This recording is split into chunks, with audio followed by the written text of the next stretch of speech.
So I kind of learn more about TS every time I come to these meetings, and I'm sort of more of a generalist when it comes to TS, and all of the other medical people, you are the experts in your own children, that's for sure, and yourselves.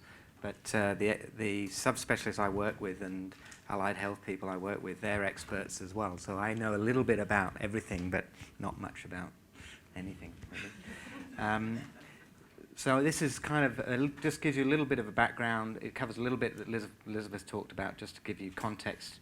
And really, you know, for the last 10 years since we had a clinic at just up the road at Sydney Children's Hospital, I mean, I think, you know, it's been very successful, and we like to think that we have a service that families feel welcomed into, and that they can use us to solve the problems that they're having, rather than being sort of a service that's kind of hard to engage with. And that's the idea and the philosophy behind the clinic.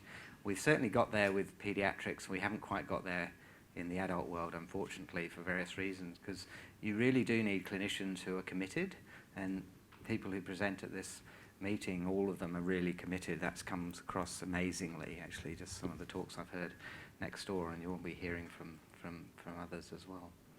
So I was just going to give you a bit of an overview. I've got some disclosures because I kind of tend not to have much to do with drug companies, but occasionally I have we you know have interacted with Novartis, and they've been very helpful, I think, to get things moving in terms of TS, and they're now sort of have achieved what they wanted, and that was everolimus is on the PBS in a number of countries. So in a way, they're still engaged, but they're not quite as engaged as they used to be, because that's what they wanted. But it's like a symbiotic relationship. You know, they help us. You know, we kind of help them as well along the way. And we've done some studies at Sydney Children's Hospital through, you know, collaborations, and have been supported through the TSA very generously. So we heard a little bit about from Elizabeth about it's a dominant condition, and that means for an individual who has the disorder, usually it's a 50-50 whether they'll pass that on. All of us has 2 copies of the TSC1 and 2 genes, and it's either the TSC1 or the TSC2 gene which is the cause of the problem, and TSC2 is a little bit more common. It is not rare, it's relatively common, but it's not so common that it's overwhelming for our service, and we run a monthly clinic. I think we probably need to do probably a fortnightly clinic now, because we've grown to the stage that we've got that amount of demand on our service. So I think it gives you an idea of the resources that you have to kind of commit. It's not clear what the numbers are out there, and various studies have tried to estimate this, but and there's a lot of people out there with mild TS who don't know they've got TS until perhaps they have a child with the condition, or they happen to have a complication in adulthood. So, you know, the way people thought about TS in medical schools and medical students are taught about TS is really not actually what the bulk of individuals with TS have. Obviously, people who have TS who have the major complications, you know, that tends to be very overwhelming. But there's a lot of people who don't have the major complications. So we estimate, you know, something like, you know, 350 to 500 individuals in New South Wales, and maybe 1,000 more in Australia. But we don't really know. And different individuals can be affected in a different way, and you know, it's an individual disease for that person, and it really is important that it is monitored by someone who understands the condition, with the help of a good local GP or a good local general practitioner. It's a sort of a combination of a team effort that you really need. And many of you have heard about all the different manifestations of the condition, how variable it can be and how it can present at different ages.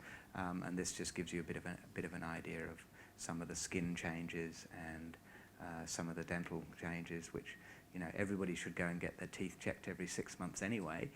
But you know, the little pits can be a source of problems for individuals with TS. But getting a dental check if you've got cognitive problems is a real challenge. So, trying to get your friendly dentist to coordinate with, say, with us, we try and maybe coordinate the dentist. If an anaesthetic's happening for an imaging, then we try and get the dentist to go along at the same time and do the dental stuff.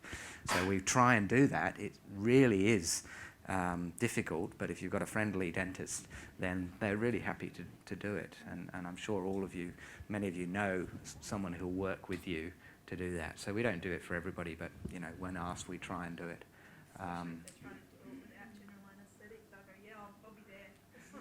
Yeah, exactly. Yeah, whatever way you do, and it's more actually about rapport, isn't it? And you can achieve a lot more without necessarily a GA, as long as you've got a good manner and what have you. So yeah. Right, and then these are the brain manifestations with these little kind of cortical tubers around the outside, which are really just sort of collection of neurons which just haven't kind of developed in the right way, and they've ended up, forming a clump of cells, which we can see on the MRI. Can be the source of epilepsy, but not always. And still need to understand the biology of that and how they relate to seizures. But you can have a normal brain, but still have on MRI and still have lots of seizures. So it's not just these lesions that we see. The little nodules are these little sort of spots along the ventricles. The black bits, the ventricles. What happens is the blood gets filtered at the top of the brain, if you like, and then travels down through these series of chambers, these called ventricles, and then comes down through the base of the brain here, and then outside, and then recirculates through the blood system. So there's a circulation going on in the brain, and the thing we're worried about is really not so much about spots this part of the brain at the back. We're worried about spots at the front of the brain here, because these are the ones that can grow, and because that's where, if you like, the plug hole is. All the fluid has to go down this hole to circulate, and it's not as fast as blood, but there is a circulation every hour of about 120 mils of fluid circulates, and so if you've got a blockage there, then you get this build-up of fluid, and that's what we're really worried about. And this growth only happens very slowly, so that's why we space out the MRIs and can leave it a few years, because we know that things don't tend to grow rapidly. But it is important to look, because if you don't, this could be growing for some time before it leads to symptoms, and if you wait until you develop symptoms, then there could be big problems around about that time. So we try and get in early. So, and the other concept that Elizabeth came across is that TS is different at different ages, and so, and people present at different ages. They may present, to the renal, an adult may present because of abdominal pain or some bleeding and found to have renal AMLs, but in fact then we start looking at other areas and we find actually there are other features to say the diagnosis is TS. Even in antenatally, geneticists sort of kind of get involved sometimes with the cardiac spots that often can be picked up. About 50% of babies who have TS will have those little spots on the heart, and they usually kind of don't cause any problems. Rarely they can. But that's the clue that I think we want to get obstetricians and maternal fetal medicine specialists and cardiologists who are seeing couples where there's a cardiac rhabdo. We wanted to try and get those individuals referring those patients at that point to somebody who knows about TS. Because if you don't have a conversation with somebody, as hard as it is to hear that, you're minimizing the problem potentially and you're missing an opportunity. So that's a really, really important time now. We're in the era of the earliest we can pick TS in an individual, the better we are that we can instigate measures that will protect that person through life. So reduce the chances of autism and reduce the chance of epilepsy, and then have a much better outcome, so that not as many individuals with TS have the severe problems. Yeah.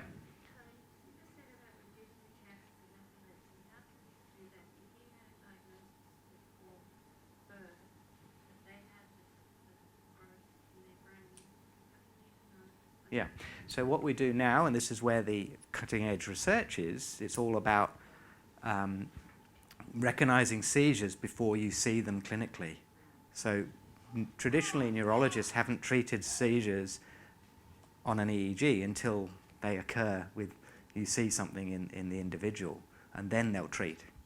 But we're now, the neurologists are looking at that again and saying, well, actually, this is a process that's going on in the brain in individuals with TS where there may be subclinical seizures happening in regions of the brain which may be going on for weeks or months before clinical seizures occur. And the time to treat is right at the beginning. So we now, if we know a baby has TS based on the cardiac rhabdos, we do EEGs. And we just heard from Kate Riney, she'll do an EEG on day 1 of birth. And if that's abnormal, she'll treat. Because there's evidence now and studies that are underway which are looking precisely at that in terms of preventative measures to improve outcome. Does that answer your question?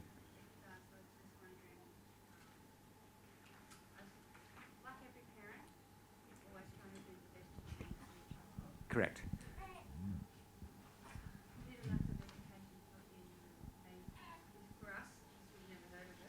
Yeah.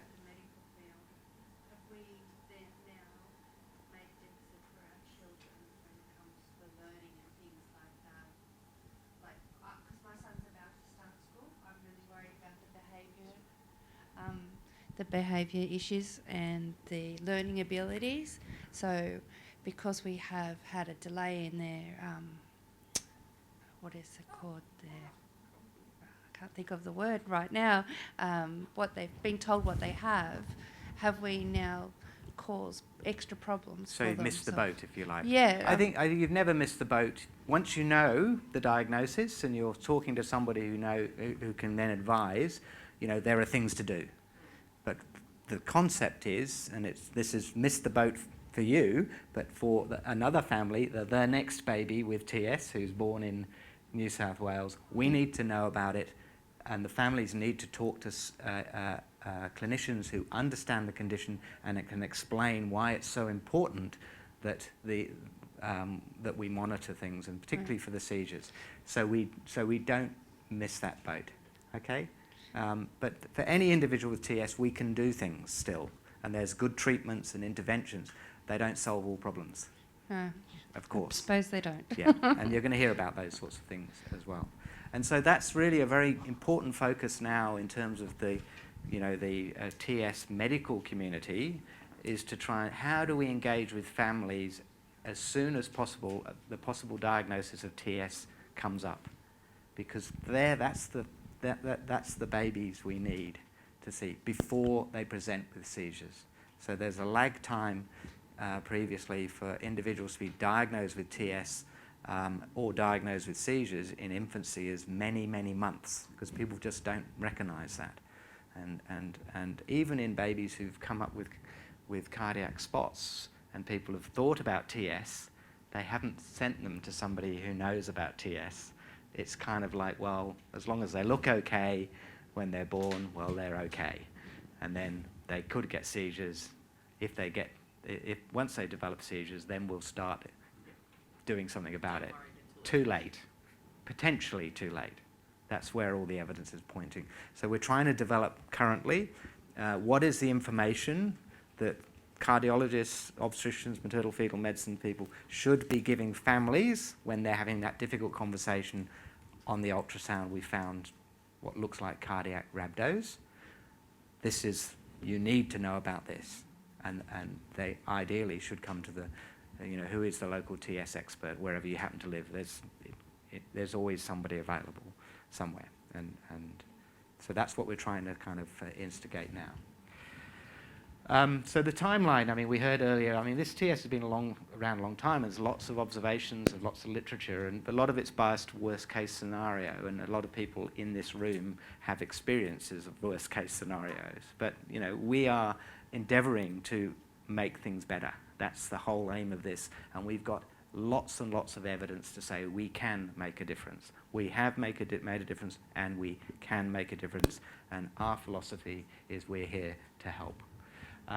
And so, this has had various descriptions of names over the years, but it's been around a long time, and Elizabeth mentioned earlier on, if you ask any a doctor who trained, say, 20 or 30 years ago, what's tuberous sclerosis, they'll probably kind of remember it's something to do with the spots on the face and intellectual disability and epilepsy, because that's what we were all taught.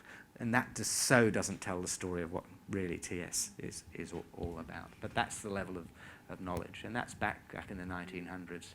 Gomez and through the Mayo Clinics, an extraordinary amount of information came from that. And then came the genes being discovered, TSC2 and TSC1, and what came with the genes is that we came the understanding, really more by luck at this stage, about 2003, that it's this pathway that's the key pathway in TS, and that there was a potential treatment that affected this pathway. So it's this signaling through this pathway in the cell which is overactive, and there is a treatment that you can give, a medicine that had been around on the shelf for 20 years that actually acts on this pathway. So it's overactive, the treatment reduces the activity. So immediately all these sorts of studies in animals and then humans were ready to go. It was very fortuitous because no other real condition has really got a drug that's out there ready to go.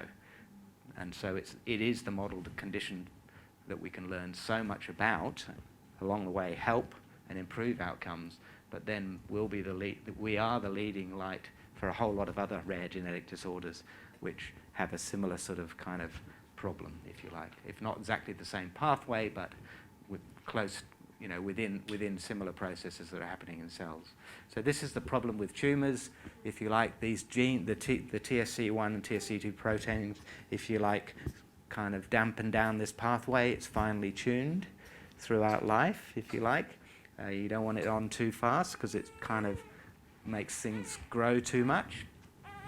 So if you've got mutations in the genes that affect these proteins, their brakes are off, and you get this over signaling, and that causes the tumours.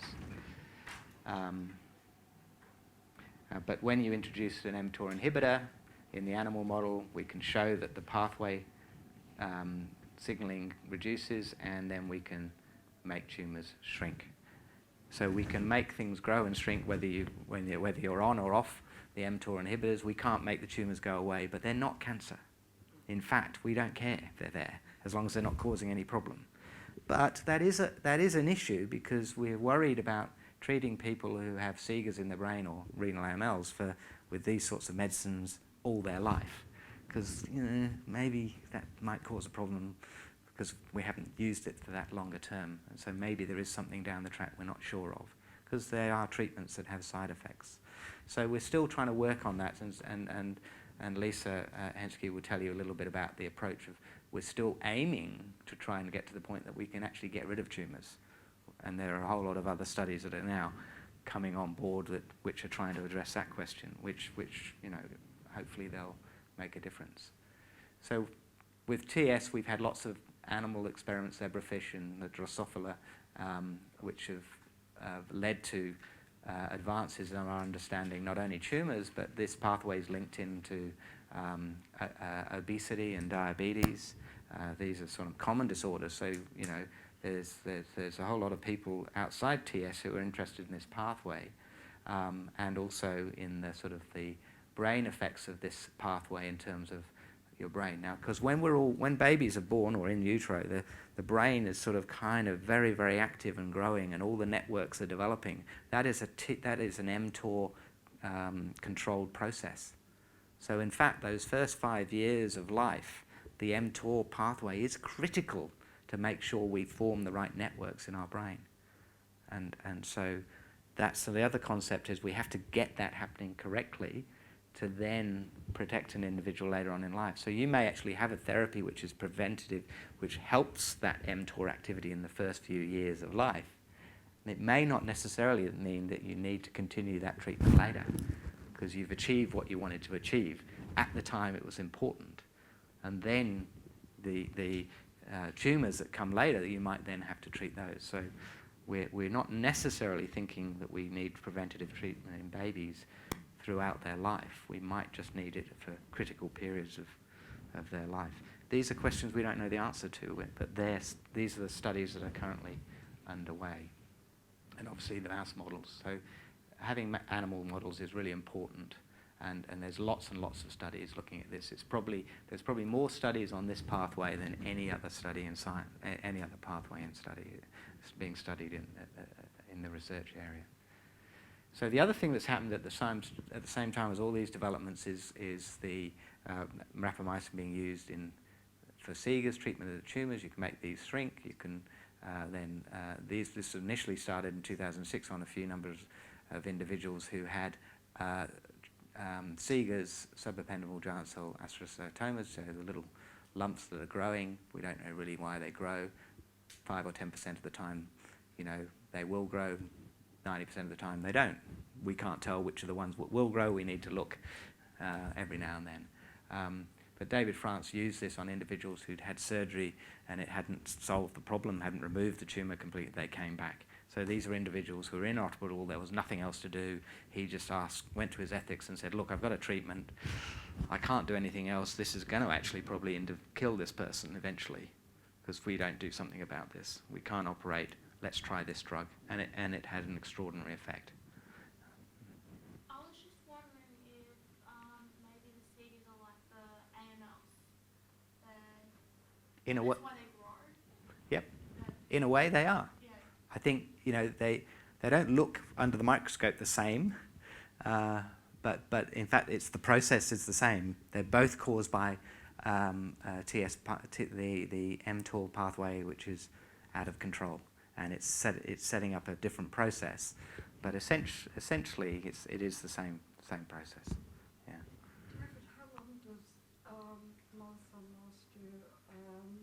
He's already had one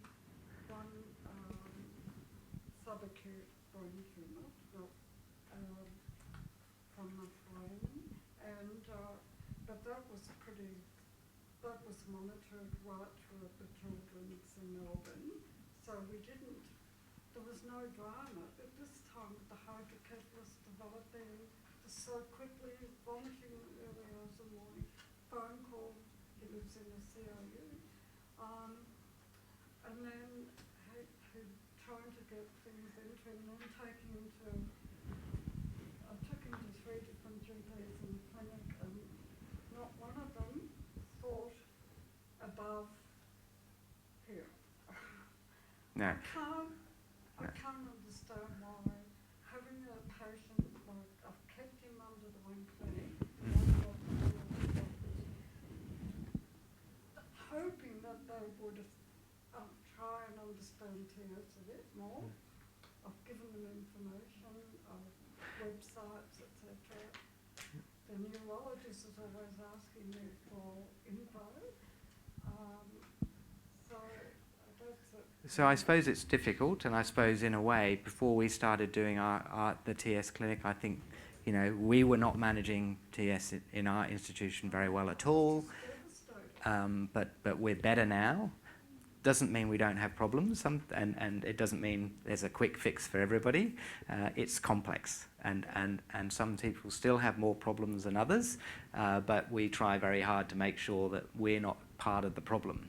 In other words, by ignoring something that needs treatment. But it's all about us educating, clinicians, families educating clinicians, and having a clinician who's receptive and prepared to sort of kind of even contact others or look at the information. There's plenty of information now available. And I think it's been extraordinary what's happened in the last 10 years in Australia. Things are so much better now than they were. They're not perfect. And we struggle here still with adults. We don't have a great system for looking after adults at the moment because we haven't got the clinicians who are stepping up, quite honestly. And I try very hard to tell them they need to, but they don't really take any notice of me. So it is tough. And we have terrible, terrible things still happen to adults here, which are preventable. Because hydrocephalus is a medical emergency. And if you've got a tumour that's causing hydrocephalus, that is an emergency. And it needs to be treated as an emergency. And if the person involved managing it isn't doing that, you need to go to somebody else, and that's just the way you have to do it. The other thing is with this doctor. Sorry, we only got 5 minutes, David. Yeah. So I'm sorry to interrupt you, but So please we'll have a catch chance up to with chat. David. You come and chat to me. And we'll talk. Anyway, I haven't even got on to the. I'm just talking here, and I haven't got on to the bit that really matters. So all this information is kind of like, but the thing that's, and then we've got basically mTOR inhibitors for certain situations. Now we're really now looking at what other situations for this sort of this type of medication, and that's where all the new research is, and the TSC cure is, which you may have heard about as well. It's really looking at what are the next 5 years of studies, all aimed at improving the health outcomes for individuals with TS, early recognition, diagnosis, management, and making sure along the way we don't ignore by just having research studies. We've got to then deliver. You can't just have research studies that then don't deliver to everyone who needs the service. So it's not all just about research. And along the way we've had and then we talked about the listing, and along the way we've had the consensus guidelines, originally back in 1998, and then again in 2012, and I happened to go to that meeting, and I was on the genetics group, but they're all kind of sub-specialist groups, and that led to these publications, which their copies are out there, and these are the publications that you as families, you give to your GP and say, hey, this is it. It's got all the information in there. It's great. It's maybe not easy to read totally for you guys, but some of you, and many of you, are totally on top of it more than I am. But but this is the information, and this is the diagnostic consensus, but then the recommendations for management as well. So just looking at the diagnostic criteria, I'm not going to spend much time on this. The main thing was that the genetic testing really came up, and it was never part of the criteria. Because now, I think genetic testing to the stage is that it's more available and potentially going to become cost effective to do that up front, because it's very helpful if you can prove the diagnosis with the gene test, even if all you've got is somebody with some cardiac rhabdos but nothing else, because they haven't developed the other problems. But knowing that is incredibly helpful to focus your attention. And it's not a sort of, oh, maybe, the cardiac tumours will go away, everything looks great, well, it might not be great. You need to really focus your attention. And so genetic testing, I think, really has a very important role to focus attention. And then we've got all the management recommendations, which I can't go, you'll be hearing about from various specialists, but it's detailed sort of consensus of 2012, what is recommended as the best surveillance, how do we monitor, and then how do we treat. It's already out of date, but it's fantastic compared to what most people know about TS. And so that's the information you give to your doctors. And there's a whole list of each system of what the recommendations are, detailed, which I can't go through. And every one of these areas, like the neurological complications we talked about, how often you do MRIs, what do you do about seizures, how often do you do EEGs, and those sorts of things. And we're going to hear about the TS-associated neurodevelopmental issues in a minute.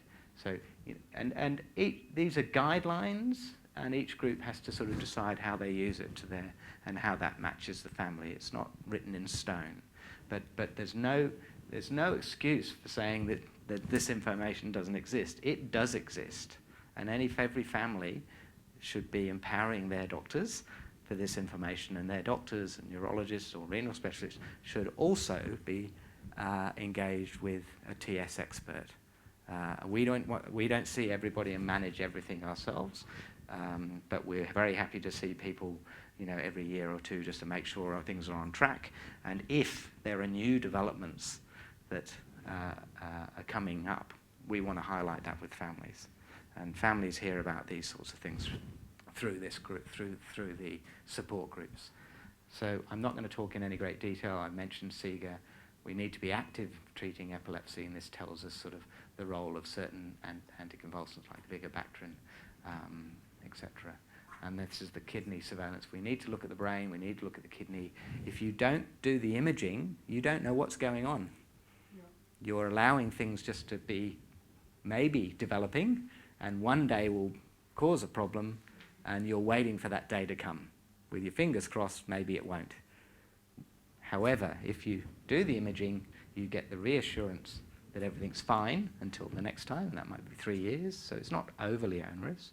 But if you find something, you're actually intervening at a time before any symptoms have arisen. And so you're actually protecting your child or yourself for the future. And that's a really key message for TS. You need to do the surveillance.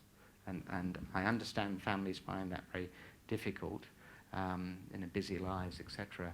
And trying to find a clinician that will actually help them with that is sometimes difficult, but it is so important. And you know, a little bit on the AMLs as well. So within this is summary, just summarised this is just summary slides within what's in the paper. So you know, there's nothing in there that you won't hear from others. And Lisa will tell you all about the lung manifestations and what we should be doing to look out for that, and some of the new work that's coming through in that area. And the cardiac one. The cardiac one's not a big problem normally, but understanding the biology is actually, if we could understand why that happens, then maybe we can apply that understanding to, you know, the later onset tumours. The eyes tend not to be a problem usually.